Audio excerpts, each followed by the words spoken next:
So they ate. And what happened? What happened after that? Look at verse 7. Then the eyes of both of them were opened, and they knew that they were naked. And they sewed fig leaves together and made themselves coverings. And they heard the sound of the Lord walking in the garden in the cool of the day, and Adam and his wife hid themselves from the presence of the Lord God among the trees of the garden. Look, they suddenly in that moment felt exposed. They felt exposed. They felt shame.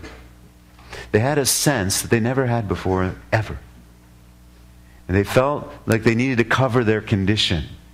They were sensing this need to hide. Their innocence was gone.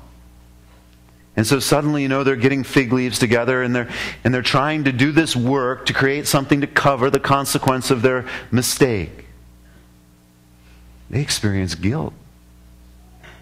They tried to cover their consciences. They tried to cover over their guilt. They tried to work hard to make themselves coverings. And that's what some people try to do. They try to make up for their failures. They try to work to cover their sin. They try to invest energy and effort into making something. Whether it's, something that they can cover their life with so that they can hide behind it and people can't see. I'm going to create something. I'm going to create some kind of reality. I'm going to work real hard at it. I'm just going to hide behind it. Because there's things that are inside that are so awful, so terrible, that I know that are there. I don't want anybody to see it. So I'm going to work real hard at doing this thing.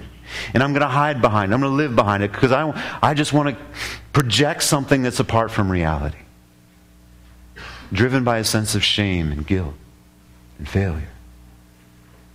Did it work for them? No, it didn't. And it doesn't.